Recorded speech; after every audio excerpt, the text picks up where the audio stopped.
I'm trying to retire in 10 years. And no, I'm not guessing at this. This is a strategy borrowed directly from people who have already done it. It's called the FIRE movement, meaning financial independence. Retire early. It's built on one idea: save aggressively, invest consistently, and buy back your time. In this video, I'll show you people who did this in about a decade, then break down the exact math so you can see how it applies to you, even starting from zero. Grant Sabatier woke up one day with $2.26 in his bank account, not even enough for a coffee. 5 years later, his net worth had grown to over $1.25 million. He did it through aggressive investing and stacking side hustles on top of his job, and he documented the whole journey in his book, Financial Freedom. By age 30, he had reached full financial independence. J.D. Roth started in an even tougher spot, over $35,000 in consumer debt. He wrote about paying it off, $1 at a time, on a blog called Get Rich Slowly. Within a few years, he was debt-free, and within less than a decade, he'd reached financial independence. Paul Gabriel built his wealth through disciplined value investing, teaching what he learned through his channel, Everything Money. By his 40s, he considered himself fully retired, even though he still loves the work. Brad Barrett spent years working as a CPA. By 35, disciplined saving and investing had gotten him to full financial independence, and he went on to co-found the Choose FI community to help others do the same. Then there's Justin and Kysorn McCurry, a married couple in North Carolina. Neither of them ever earned a six-figure salary. Justin topped out around $69,000.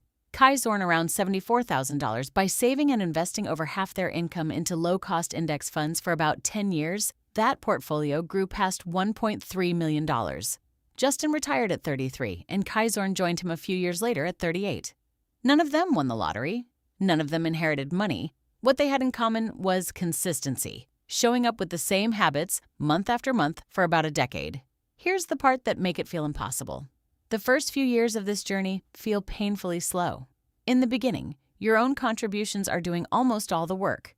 Growth on your money is still tiny because you don't have much invested yet. This is where most people quit, right before the curve starts bending upward. They stay stuck in their jobs not because the plan doesn't work, but because they stop before it has time to work.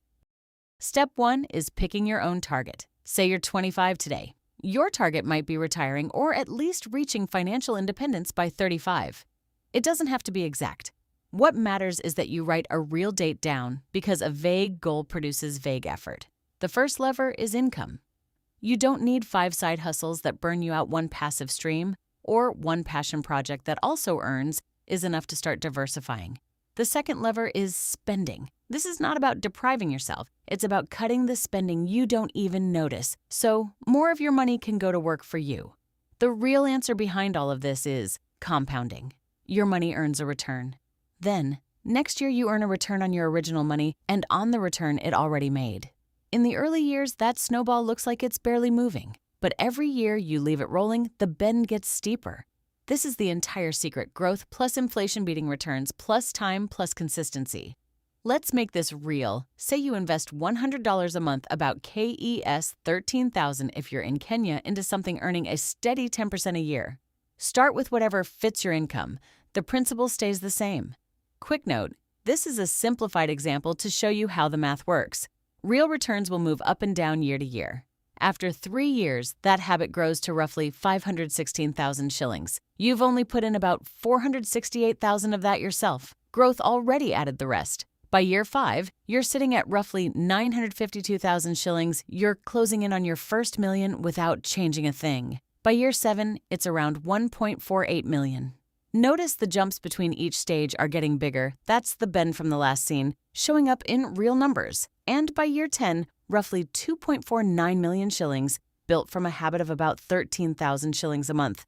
That's the entire 10-year plan in one chart. Here's a shortcut worth keeping in your back pocket: the rule of 72. It tells you roughly how many years it takes your money to double. You just divide 72 by your annual rate of return. No calculator, no spreadsheet, just quick mental math. So at a 10% return, like our example, 72 divided by 10 is 7.2. Your money roughly doubles every 7.2 years. Miss that, and it gets harder to trust that small, steady habits are actually doing something. So to recap, Set a real target date, add one more income stream, trim the spending you don't even notice, and let compounding quietly do the heavy lifting. The only real risk is quitting too early. I'm 9 years out from my own target, and I'll be documenting every step right here. If you're starting from zero too, subscribe. We're doing this one together.